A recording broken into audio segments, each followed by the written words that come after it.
Hey, welcome back to my channel. I'm Allie, and today I'm going to be getting ready, doing my makeup, while I talk to you guys about all the books I read last month in August. Couple disclaimers here, well, I guess a few. The first one, look at me filming with natural lighting and actually being able to film during the day and not the night. Like, who am I? How do I have this much energy? I don't know. Second disclaimer, my dog's bed that you kind of see right here, which was once a snuggly corner that was supposed to be like for us to like snuggle in and read. Yeah, our dog has taken over it. It is now her bed. It's her place, but she is laying right next to me and she tends to snore and make like grunting noises a lot. So if you hear that, that's her.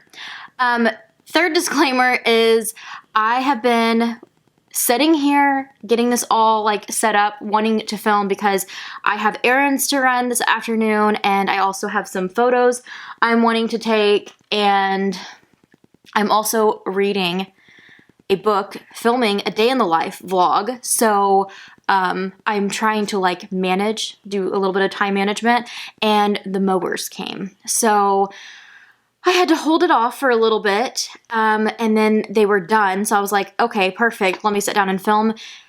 Well, now they're mowing our neighbor's yard. So our neighbors were asking about like, who mows our yard? And we told them, so I guess they're just doing them the same day. And so if you hear any other noise, I apologize, but it is what it is. I've got to get going. So like I said in the beginning, I am going to be sitting down and talking about all the books I read last month. Also, I did not like plan any type of setup. My bookshelf is, it is what it is right now. 2 of my plants this week died on that bookshelf and it's been sad. I wanted to film in some natural lighting. I just wanted to sit in here by the books and bring together 2 of the things I love and that I do on this channel, beauty and books. So maybe I'll call it beauty and books. I thought at the beginning of every month, and I think I mentioned this in a vlog, I could sit down, get ready with you guys like I used to, but also talk to you guys about the books I read the previous month. So let's jump into it.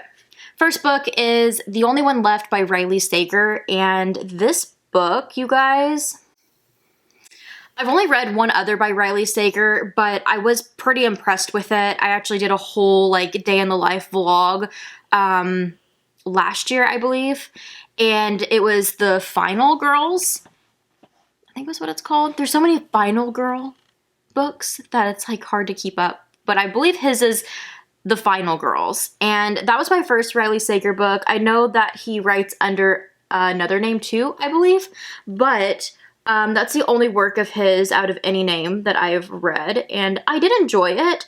I don't believe I gave it 5 stars just because I had critiques, but The Only One Left?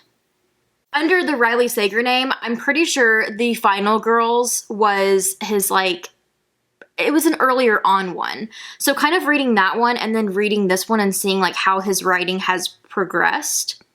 Incredible. I also heard something, you guys will have to let me know if you know, but I heard something about the fact that is this his last Riley Sager book, or maybe it's just like a break for a while. I don't know. I feel like I heard something along those lines, and not gonna lie, like, it made me upset. Although I have like 5 or 6 other Riley Sager books that I still need to get to, so I guess it'll give me some time if it is a break.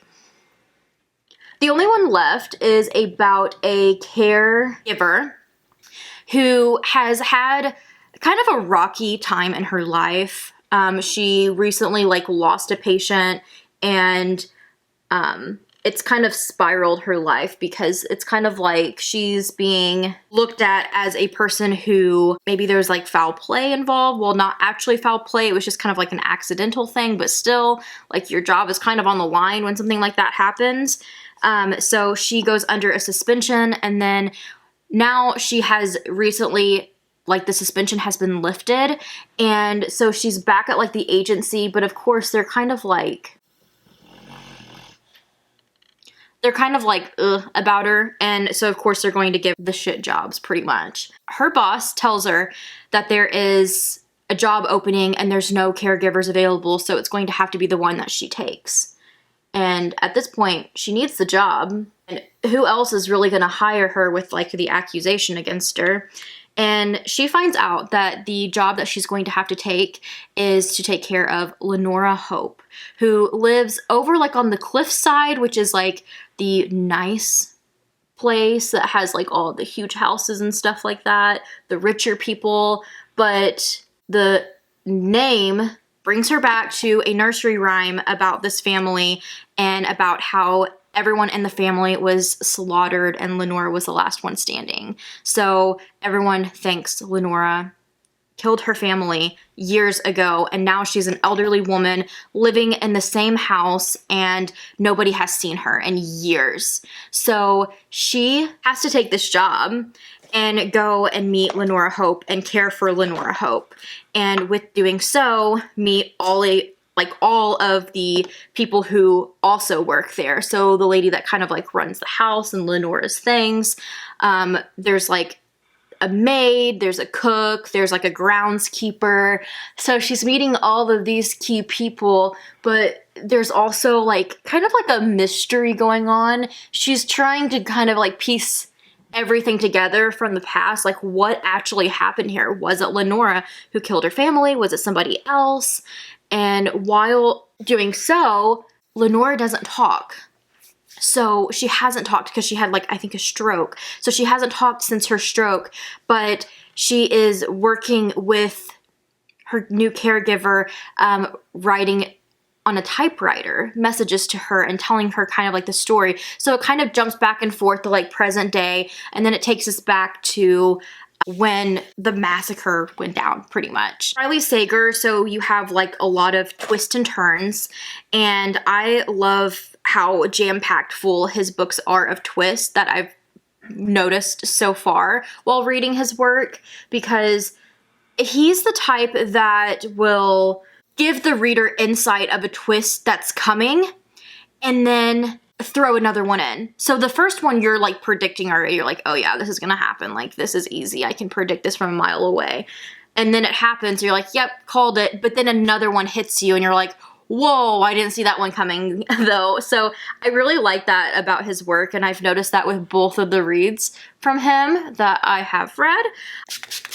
But yeah, I feel like that's the best way to like sum up the book, is that it's twisty, turny mystery, past family drama, and a bunch of secrets, and it's done in a phenomenal way that I truly enjoyed reading.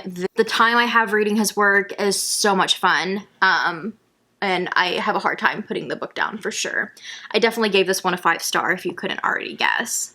The next one, I did a vlog, which kind of, since I'm behind on editing my vlogs and putting my vlogs up for you guys, I don't know if you guys will have seen this one yet or not, so I kind of hate to like spoil ratings and like books or whatever, but I guess it is what it is until I get my shit together. So I did a vlog where I read some YA books. If you know me, you know that I haven't read a lot of YA unless it's been like revisiting YA books from my past. So it's just not really for me. I don't really care for the work anymore, or so I thought. So I wanted to deep dive into that and see if I could find some that I really liked. My friend gave me a couple to borrow, so I was going to read those. I had seen the cover of This Delicious Death, and I was like, oh my gosh, that's so cool. And then I read the synopsis and was like, oh my gosh, that sounds so intriguing. I'm going to try it. I'm also thinking that like the only thing I can really compare the YA reads to is the fact that I think my previous YA books that I have picked up, like I'm talking like within the last couple of years, have been more like romance. So I'm like, maybe it's just because it's romance I don't like it. Maybe I'll like YA horror. And I was pleasantly surprised going into This Delicious Death how much I actually did enjoy it. You know, there is something a little bit off and different between a adult horror and a YA horror that is such, it's such a precise thing that it's hard to even pinpoint or discuss and be able to tell you guys, like, unless it's one of those things, if you know, you know. But it's hard to explain because YA horror can still be so gory and so, like, creepy and eerie and, you know, so intriguing and drawing you in. But at the same time, it can be, like, I don't want to say cheesy because I feel like that's kind of like roasting the book. But, like, you can just, there's this vibe you get from adult YA horror. It's not always a bad thing, though, I will say that. With This Delicious Death, we follow this group of friends. I actually started this book one night, and I was really tired, you guys. But I started this book, and I was reading it, and I was like, oh my gosh, I need to text myself or write a note down letting myself know, like, what I'm thinking about this book. And so I literally sent myself a text message for the morning so I wouldn't forget to update the vlog. And I literally put Jennifer's body at Coachella. And I still feel like that sums up the book so much.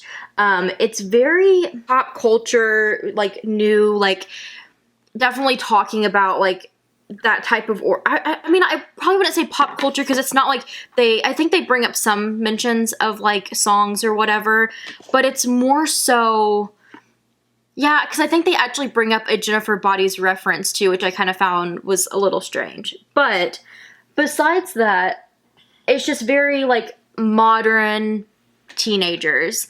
But the cool part about this book is that it's kind of like COVID hit them, but it wasn't COVID. Like, it was like a different virus that hit them. And people would, like, I believe, die. And I'm kind of sad that some of this is already, like, slipping from my mind, you guys.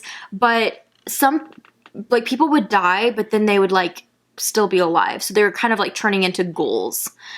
And so you have ghouls living in a human world. So there's humans and ghouls. So there's, like great at one point because it's actually, like, getting a message across to, like, you should treat everybody the same, no matter, like, background or who they are or whatever.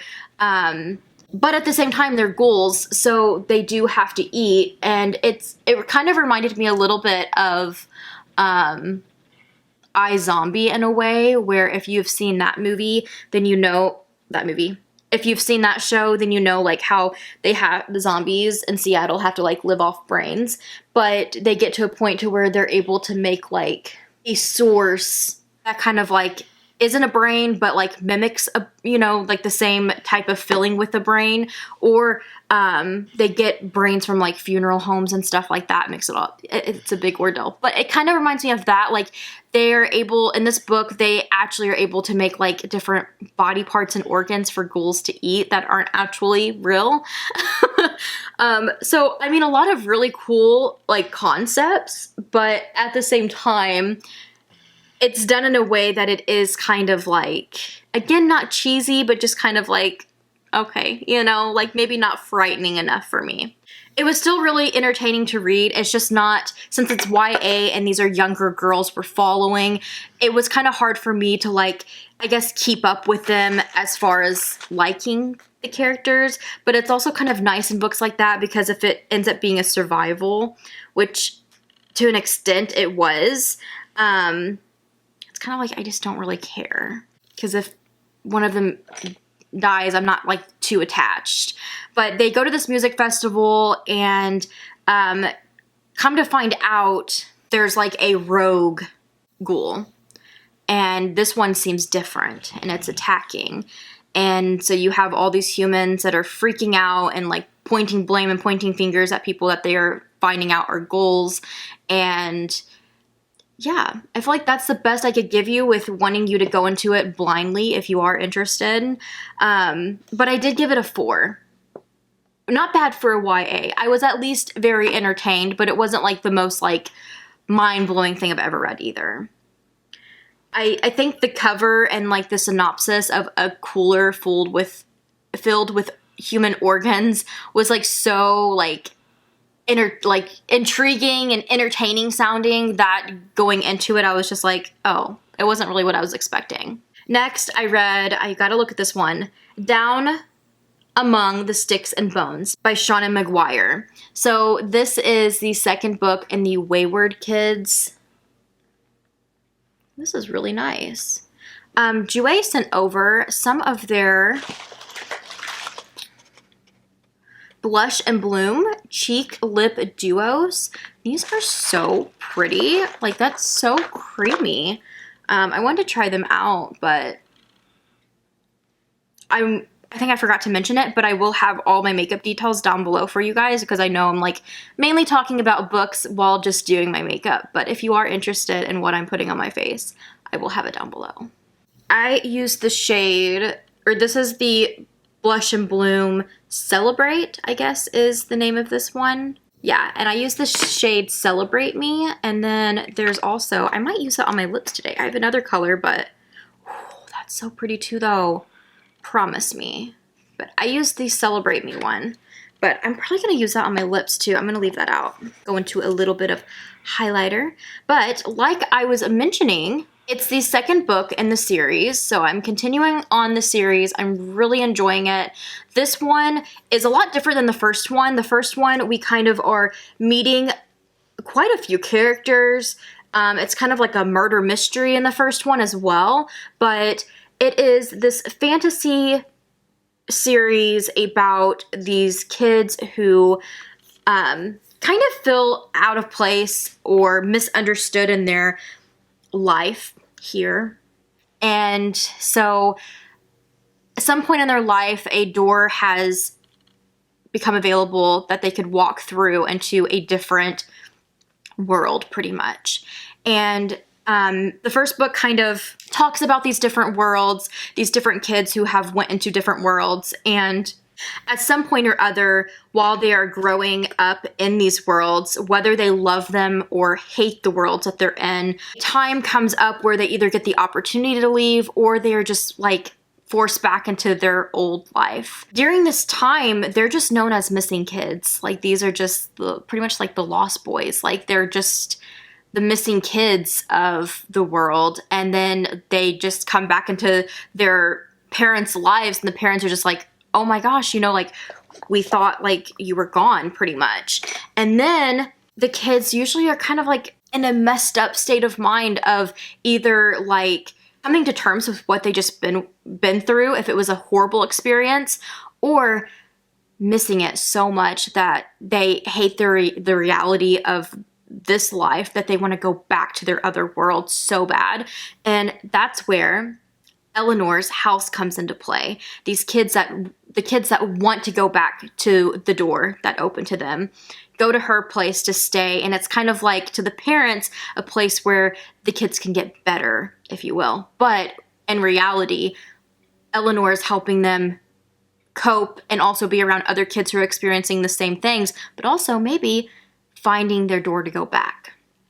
It is a really fun series. It's very interesting because I feel like at times, I feel like this could be a really good like YA book for like young adults to be reading, or, you know, teenagers. But at the same time, there's very dark elements in the story as well, and it's just written so entertaining and pretty. I've been absolutely enjoying it. So this is the second book, and unlike the first one that kind of lays the land for what is to come, the second book just follows two of the characters into what happened to them. Their life before their door opened, their life when the door opened, and everything that continued until they were kind of like pushed out of that world and into Eleanor's home. We at least get the bits that weren't in the first one. These books are super short. They're like under 200 pages for the most part. But I really loved this one because it was about Jack and Jill, who are twins, and they go into, I can't think of what their world is called, and I tried looking it up on Goodreads, and it doesn't say it in the synopsis. It's a very dark, it's almost like an underworld type of vibe. It's very dark.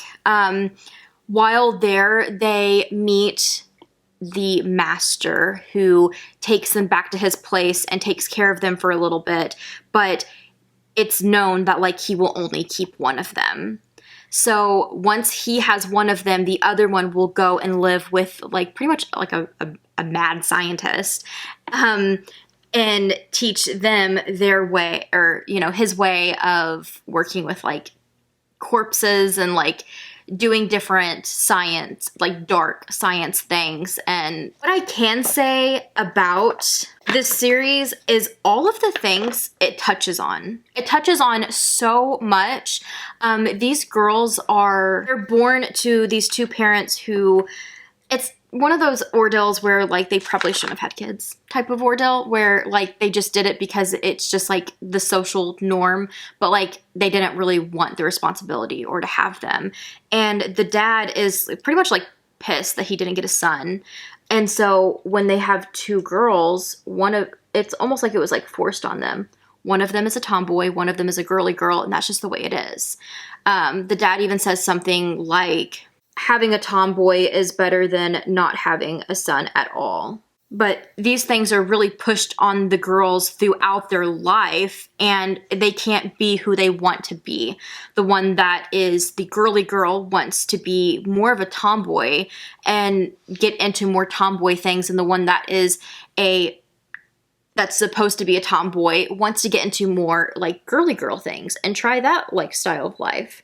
But it's like forced on them so much that they're not able to. So when they stumble into the door and realize they can do that because, you know, the master is wanting more so of a girl who's going to wear dresses and frilly things and, you know, be more of a girly girl, where the mad scientist is going to need more of a like tomboy or somebody that doesn't care to get like their hands dirty and do like a lot of like work and stuff, like some nasty things. Just really super entertaining and so much different than anything I've ever read. And I love them. I fly right through the books. They're so much fun to read, and I highly recommend the series. I did give that one a 5. Next up is We Were Liars by E. Lockhart. Now this is a little bit of a throwback. This is one I'm borrowing from. The next two are ones that I'm borrowing from a friend, and I had just never read these. We're going back to YA here, but this is kind of like a mystery thriller type book where we have this family who is known to be perfect. Like everything has to be perfect with this family. They try to always have this perfect appearance, but they're kind of crumbling on the inside of this family. And you follow this family. It's a little confusing at first, but you follow like different kids of the family. So there's like cousins. There's 3 different cousins who live in different houses during the summertime. So I think one of the families actually stays there and lives there with the grandpa on like this island, but the other ones come in and stay in the other houses during the summertime. So every summertime, the 3 cousins hang out. One of the cousins brings along his friend with him, who kind of starts to have like this budding like romance with one of the girl cousins. And their relationship kind of blooms summer to summer, and we get to kind of just see like a coming of age story about them and their love, which was super cute. But also just drama packed with like family drama and stuff like that, which I love. This one I feel like is kind of like Gone Girl in a way that in its time, the plot twist or the twist, like third act conflict or third act twist or whatever you want to call it, it was kind of like just mind blowing. And I can definitely see how that probably like shocked a bunch of people at that time. And I'm not gonna lie, you know, for me, I can say for the most part, I kind of seen it coming, but not in the way it was done. So I can give them, I feel like I have to give it props for that. But at the same time, it still wasn't enough, I feel like, for me to give it anything higher than a 3. I still, like I said, I think it was a very cute read for the most part. And then like, definitely really good on the mystery aspect of kind of like keeping us guessing. But I just felt like there was like some lingering or certain like tropes going on, whereas like I just kept feeling like there's like this huge misunderstanding or miscommunication that kind of like drove me insane for part of it. but I'd still give it a 3. I still think it's, you know, a good book if you haven't read it. I think it's still a fun time, and I'm glad I read it. Survive the Night by Danielle Vega is about, if I'm being completely honest, it's so much like This Delicious Death, but a little different. It starts in a kind of like a psych ward. This girl is being contained here to help like her mental health, and feels like she shouldn't be here, that her parents took it out, like what she had done, out of proportion and stuck her there, and now it's kind of like she feels scarred by it. So now that she's out and going back to school, she just kind of feels like this outcast, and her parents are wanting her to hang around with like the goody two-shoes, and, you know, fit that stereotype instead of hanging out with her friends who smoke pot and like go to parties and, you know, yeah.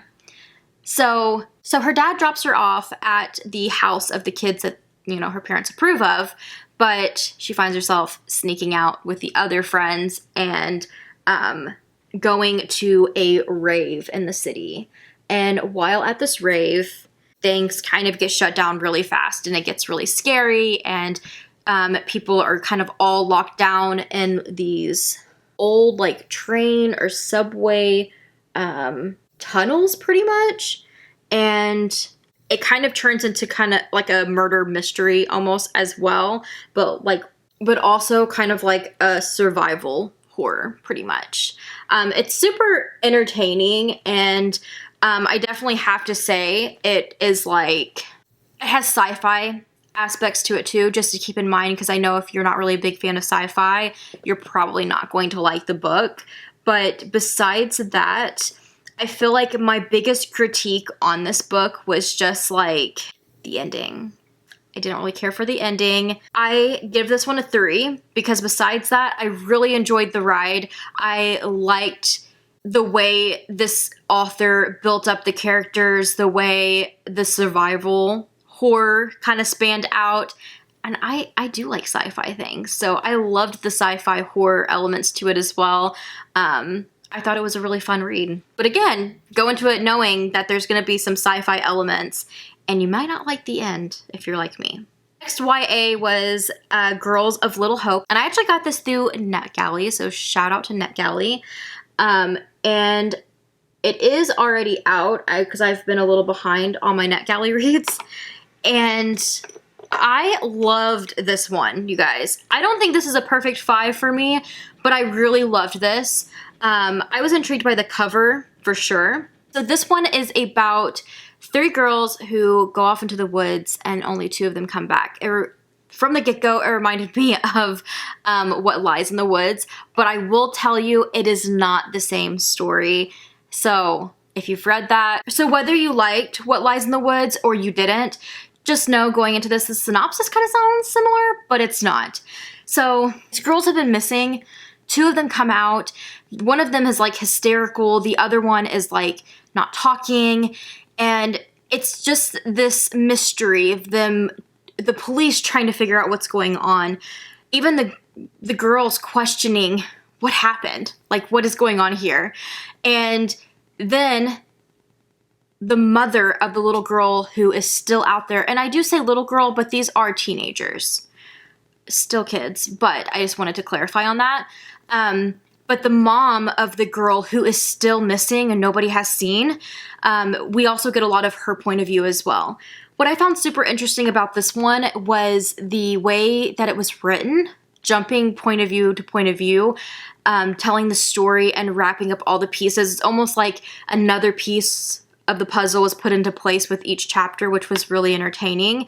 I feel like my biggest critique I would just say it was hella long. Like, it was so long that I kind of wish it was a little bit shorter of a read, but it was still super entertaining. And again, sci-fi horror elements are definitely going on here. It also has a lot of like legends and what people kind of just think are like myths about their town and things that have happened in the town. Yeah, figuring out what happened to these girls, how are 2 of them still alive, and found, and where did the other one go? Why haven't they found her, even her body? Like, nobody knows. She just vanished.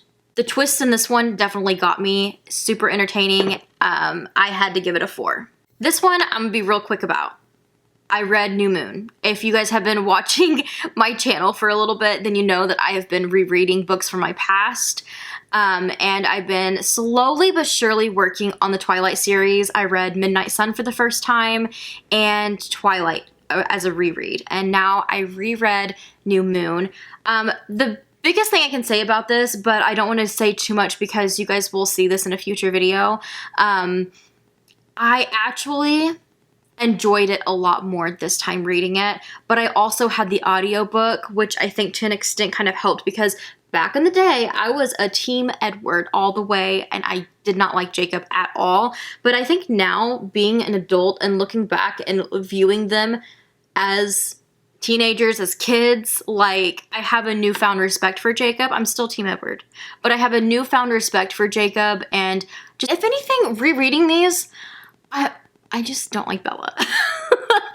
Oh my gosh, I've been having a fun time with it, but I was just like, man, my thoughts and the way I see things have changed so much, but it has been so nostalgic and just so much fun reading back on them. But I don't really know if I even want to rate them right now. I think I would wait for the video and then just kind of play with it there and see like if I'm even going to rate them in that video. But yeah.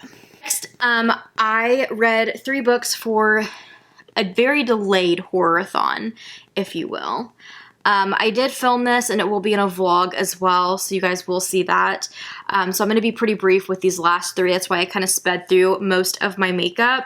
I did get some liner in my eye, so my eye is a little bloodshot, unfortunately. It is what it is, and I'm trying to get this shadow, like, even. All right. So the first book for the horror-a-thon I read was Camp Damascus. This is almost like a literary horror to me anyways, about a girl who is in a very religious household. Her family's very religious, and the community as a whole is pretty religious as well. And she is coming to terms with being very confused and trying to figure out who she is, because she just feels like an imposter all the time. At the same time, she keeps having these like weird deja vu or flashback moments to things, and she's trying to piece things together because she's just so confused, and it's a very eerie vibe. But at the same time, she has seen these almost like previews of like a commercial advertising a camp to send your kids to help fix them, and also them talking about it at church and stuff, because yeah, so pretty much a conversion camp, and that is the horror element of it. And it was such an interesting read because the way it was written was just like it was just so good. The way it was written was so good.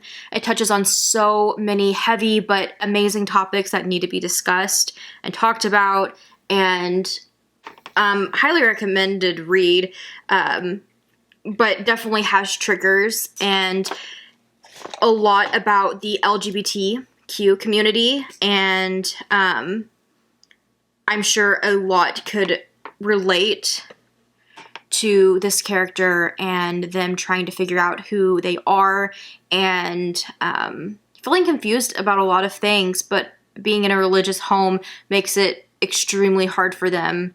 And just from the synopsis alone, I knew I was probably going to go into it absolutely loving it, and I really did. But it was so funny reading it and then being like, oh my gosh, why have I never read anything from this author? And then going and checking out his other work. If you need a good laugh today, you need to get on Goodreads and look up Chuck Tingle if you don't already know who that is. I highly recommend Camp Damascus though, even if you're kind of like turned off by like the titles of his other books. Next up is quite literally probably my favorite book of the entire year, and that is the Saturday Night Ghost Club by Craig Davidson. This is a coming of age, so that already gets me, a coming of age horror that is set back, so back to his childhood, I think in the 80s, and it's just all the vibes I love in a good horror book. And this is about a boy who feels like an outsider. He's left out. I mean, this book just screams what I love in a book. It has all the elements. And he has an uncle who seems a little different. He owns a local store because it's kind of like a small town, but it's like a tourist place. So certain seasons they do better, and there's like a lot of different like shops and stuff. But he has like this like cult store, and it's where he just sells like a bunch of like witchcraft things or like Ouija boards and like darker things and skulls and, you know, the type of store I would like to go shop in. Anyways, a new kid in town comes in and says that he wants to talk to his grandma who has recently passed. And in this turn of events, the uncle kind of sees this as a good opportunity for his nephew to make a new friend. So throughout the summer, they form together to create the Saturday Night Ghost Club, where once in a while on a Saturday, they get together, the uncle, the two boys, and the uncle's friend takes them to a local place that has like an urban myth or legend about it, and he tells them the story like a ghost story, makes it all eerie and spooky, and then like one of them is like, I think like a shrieking tunnel, so then they get in the tunnel and they do what they're supposed to do, like the urban legend or myth tells them to do, you know, experiment and see like what happens. And it just has all the spooky and just haunted and creepy vibes to it while being so fun and just such a sweet read as well. I just absolutely adored this book so much, and where it went, I never thought it was going to go that way. And honestly, reading this, I was just thinking, I'm having such a good time, but I could not tell you where this book is even going, but I loved where it went. It was so good.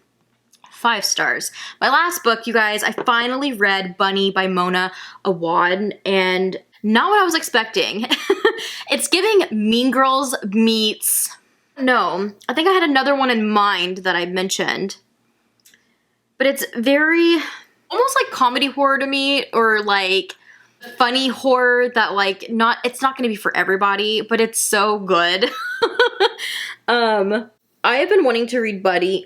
It's been on my TBR for so long. This girl is in a program at her school where she is, although she has like a best friend, that she's so close to, they do everything together. They're put in like different classes pretty much, or groups. So the main character has to go and be in a group with the girls who are kind of different, but like they're like the popular like mean girls, but they call each other Bunny. And she kind of like in Mean Girls, how Katie is like slowly like accepted in, and they're trying to get her to like join them. It's kind of those vibes where she starts joining them and she comes over for their, what they call slut salon.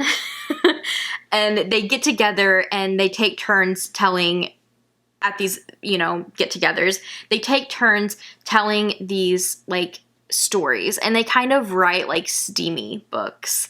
There is a lot of, I guess you could say, like different types of like body horror, even to me like sci-fi elements, definitely horror, but again, it's just kind of like that silly funny horror that just, if you like it, it's so good. But if you don't, I can see where people really don't like this book. And I understand the rating on Goodreads and why it kind of stays in the 30s, because it's not for everybody. But it was so entertaining, you guys. And I think what I loved the most about it was reading this was just so eerie. Like, I was like, am I reading about, are these like real people that are in college, or are these like supposed to be some type of like creatures in college, or like is this like they're humans but they're like on a different world? Like just the way they all talk and stuff, I just felt like I was on a different planet like reading this. It was just so bizarre, but such a good time, such a good read. I did give it 5 stars. I feel like this is another one that I want to be very brief about because I don't want to like give anything away. So I thought I would read a little bit from the synopsis just so I don't spoil anything. We were just these innocent girls in the night trying to make something beautiful. We nearly died. We very nearly did, didn't we? Samantha Heather Mackey couldn't be more of an outsider in her small, highly selective MFA program at the New England's Warren University. A scholarship student who prefers the company of her dark imagination to that of most people. She is utterly repelled by the rest of her fiction writing cohort, a clique of unbearably twee rich girls who call each other Bunny and seem to move and speak as one. But everything changes when Samantha receives an invitation to the Bunnies' fabled smut salon and finds herself inexplicably drawn to their front door, ditching her only friend Ava in the process. As Samantha plunges deeper and deeper into the Bunnies' sinister yet saturine world, beginning to take part in the ritualistic off-campus workshop where they conjure their monstrous creations. So they have like these rituals they do for monstrous creations. The edges of reality begin to blur. Soon her friendship with Ava and the Bunnies will be brought into deadly collision. Such a good read. Definitely check it out. All right, what is missing? I think just my lip, you guys. This ended up being way longer than what I thought. I think I just have such a fun time doing get readies with me in general, but then talking about books too. My God, we'll be here all day. In case you were interested though, this formula is so nice. I'm really not sponsored or anything, but these are really nice, and even as a lipstick, that's really nice. This shade, I'm going to use a little bit of the darker one. It's a little bit brighter than what I was wanting originally, but I do have the one I was going to use is the red Color It lipstick in the shade Grace. I just got this in Ipsy. It's a little bit more brown, so I'm going to put this on the outer parts. Blend together a little bit. It's a little messy, but it is what it is. This is the look, you guys. And those are the 10 books I read in the month of August. You guys like this new video concept though, and hopefully it's something that I can stick with. And I would love to know in the comments from you guys what you read in August as well. Or even you can let me know maybe like a TBR, although I am still hoping to get a TBR for this month up as well. So stay tuned for that. But thank you guys so much for hanging out with me, getting ready with me if you did that, or just wanted to be here for the books. I really appreciate it, and I'll see you in my next video. You got, I didn't ever mean to say it, so you got me in my feelings. I'm so fuck autocorrect, and I've been doing fine except the stabbing pain up in my chest, and I'm stuttering. I'm done.